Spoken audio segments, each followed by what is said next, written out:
Hi, this is Dr. Richard Ruling here to welcome you on the Total Health Channel. Thank you for being with us from day to day, and going to look at some, I think, important information today. Two topics, really. I got this magazine from Amazing Facts when I sent a copy of my book to Doug Batchelor and asked for his opinion, and got a nice letter from the correspondent supervisor saying that Doug is quite busy, can't really address the issues, etc. The other thing that I want to talk about today is the third seal from Revelation 6, where the black horse takes peace from the earth. I'm sorry, the red horse takes peace from the earth. The black horse has a scale, and it says a measure of wheat for a penny and 3 measures of barley for a penny, and hurt not the oil and wine. Famine and end time, a reference to the law, I think, from Isaiah 24, verse 5 and 6. It says, the earth is defiled under the inhabitants because they've transgressed the laws, changed the ordinance, broken the everlasting covenant, therefore has the curse devoured the earth. So we'll look at that too. But first wanted to address this Day of the Lord publication, which has a nice picture of Christ's second coming, presumably.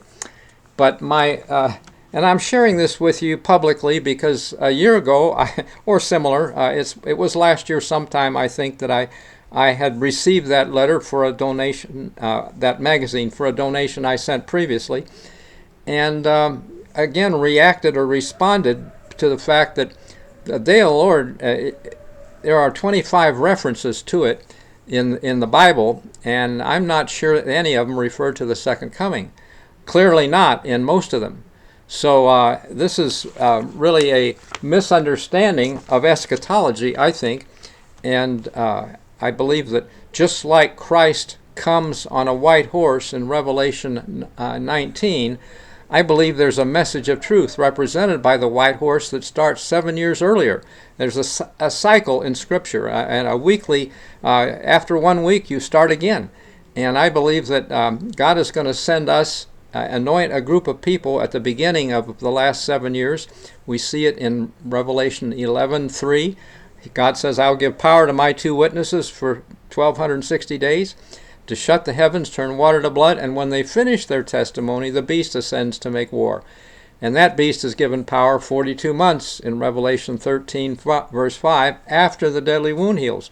So we're looking at 7 years like Joseph's 7 years of famine, and Nebuchadnezzar ate grass for 7 days around Jericho, etc. There's even the 2300 evening mornings of Daniel 8 is 6 1/3 years that may finish on the last day of atonement. So that's for judgment of living, just like there was a period of time for judging the dead. Well, why is the day of the Lord not the second coming? We might start with the fact that there is one reference in Exodus 12 to night of the Lord, and it was about Egypt on the eve of judgment. And if there's one reference to night of the Lord, as surely as day follows night, day of the Lord is going to follow with some big stuff, because that was huge for Egypt. And America is like Egypt. They killed babies. We've aborted 60 million. They enslaved Israelites. We've enslaved most people in negative lifestyles. And we can expect a time of judgment.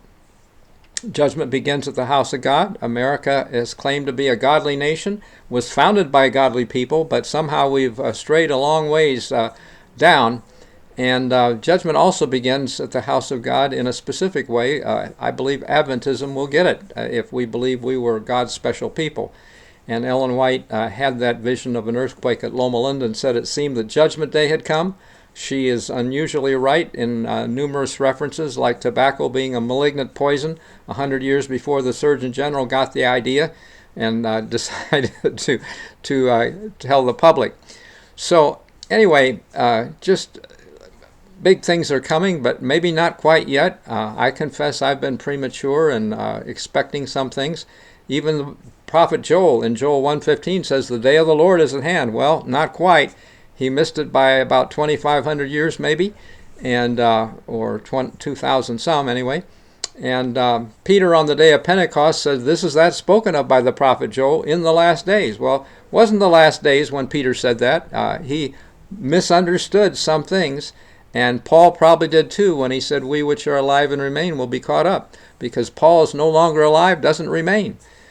So easy to be premature, and perhaps saying that in retrospect for this spring, it might be that 2020 will bring perfect vision. You know, if you measure your eyes and you have 20/20 vision, you read the eye chart right, and hopefully by 2020 we will see end times come into focus for us. But that means we can use our time somehow to maybe deal with issues like this Day of the Lord thing. Somehow, there are a lot of misunderstandings in the apocalypse, and end times is not a 3.5-year chart, it's a 7-year. And the Day of the Lord is a time when I think, in the bigger picture, Peter says in 2 Peter 3:8-10 that 1,000 years is like a day. Day is like 1,000 years. God is not slack. The day of the Lord will come. Speaking of, I think, just like God gave 6 days and the 7th day was a Sabbath, a cessation from the usual, I think the 7th millennium is going to be a change. And we're transitioning now. We might not see it. Some people do, I think. But need to be prepared for when it does come, because when it comes, events will not allow a second look or a second chance if we're not ready. The wedding parables all imply a sudden event beyond which there's no time to get ready. The foolish virgins couldn't come back later and say, I got the oil now, let me in. And the man without a wedding garment who was thrown into outer darkness should have known.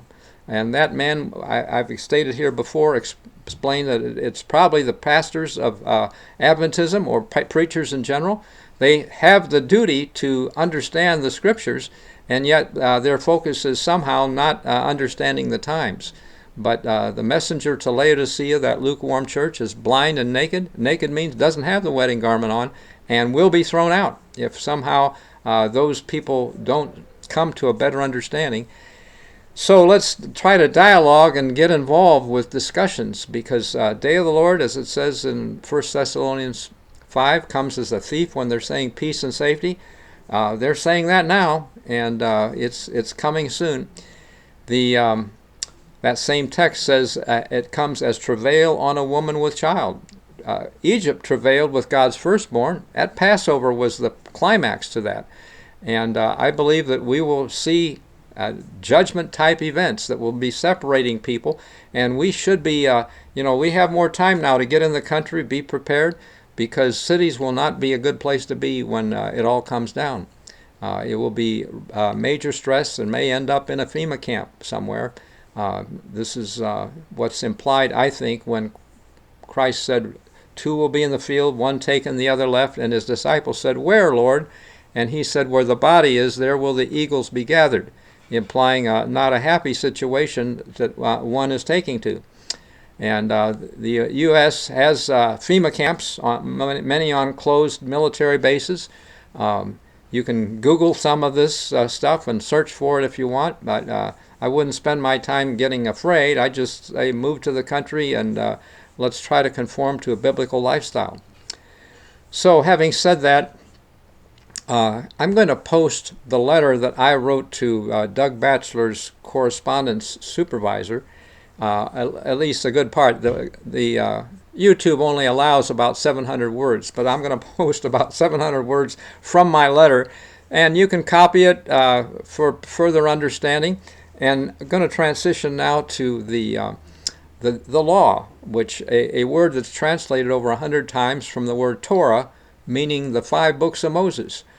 Even Genesis is the law, if you stop to think about it. It gives the case histories, how God dealt with the antediluvians and Sodom and so on, showing how he applied the law. Today, the Supreme Court looks back and how was this treated, how was that treated. They cite history and the applications of how cases were judged before. Well, we can do that with Genesis a lot, and there's some of that throughout Exodus, Leviticus, Deuteronomy, etc. Those 5 books are the books of the law. Ellen White says we don't make enough of the book Deuteronomy. Deuto means two, twice, the second giving of the law on the banks of the Jordan River before they went into Canaan. It would be well for us, she says, to make more of the book of Deuteronomy. It applies, I think, to us and will more strongly in the future as a nice summary of all of it. And one thing that I should say,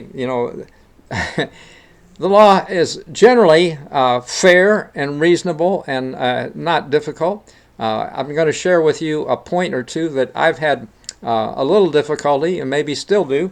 The law says you should wear these little fringes on your garment. Okay, I have the fringes, but I'm waiting till we actually make the covenant when Christ knocks to institute that part of it, because people think you're a little odd. In fact, I would look a little odd if I let my beard grow. But Leviticus 19th chapter says, don't mar the corners of your head nor mar the edges of your beard. I just think I don't look as good. That's based on culture. But avoiding that until it really comes down to the time of the covenant when God may separate us more fully. We should really be, that being in Leviticus doesn't, I think that was to everybody, but in Numbers 9, there was a special group of people called Nazarites, that Nazir means separate, and if we separate ourselves to God, we do what the Nazarites did, and they let their hair grow, and that was Samson. He had special strength. One class period I had in college in the course named Education, we compared the similarities between Christ and Samson. And Samson had physical strength, Christ had spiritual strength. But angels went to both parents of Samson and Christ before they were born. A lot of similarities, and Christ was probably a Nazarite, even though he was from Nazareth. But Nazareth, they weren't Nazarites necessarily. Maybe they were originally, I don't know. But probably, the Nazarites were not to cut their hair, but they could pull or pluck it. They could pluck a hair. Well, that was painful. But probably Christ suffered that the last night, because it says in Isaiah, he gave his cheeks to his back to the smiters, and his cheeks to them that plucked off the hair. If men know how painful it is to pluck a hair out of your beard, and to think that he had his beard plucked off have been terribly painful. We don't really know the pain that he went through, and yet his concern for us spiritually, we just read this night before last or so, his physical pain was scarcely felt because his heart was so heartbroken, and he felt the anguish of separation from God for our sakes. So, we just don't understand really. So having said those things, the emphasis should be, part of the unleavened bread should be a focus on the law, reading the book of Deuteronomy. And I just learned something very interesting yesterday watching somebody online.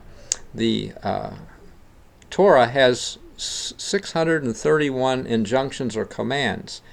And what I learned of interest was the fact that the pomegranate, which was on the hem of the high priest's garment, bell, pomegranate, bell, and a pomegranate. I don't know why the pomegranate initially, but now I understand it better, because if you tip the pomegranate upside and look at the little flower underneath, and in that area, this is what they said. I haven't counted them, but there are 631 seeds, little tiny seeds, that could make a pomegranate plant. And there are 631 laws. It's amazing how God did some of these things that show a greater depth to us. The deeper you look, it's still there, and 631 laws that we should consider. I'm glad that we don't have to do the things like animal sacrifices. They were fulfilled at Christ's time. And when he was dying and said, "It is finished," there was an earthquake. It split the veil in the temple, so that the veil between the holy and most holy place was rent in two, and no longer were those things holy per se. But now the Jews today want to rebuild a temple and reinstitute sacrifice. That's an affront to God and a disrespect of the fact that Christ did it. I believe the Jews that are there are going to get chased out, according to Zechariah 14. 1 and 2, it says, the day of the Lord comes. That's this time period here. And all nations will be gathered against Jerusalem. So it's not the second coming. It's some other events that we don't see yet. They're not on our radar screen, but we need to wake people up and help them understand it. So having said that, that's maybe enough for today, but thank you for considering it. Please share this and like it, and we'll see you again tomorrow.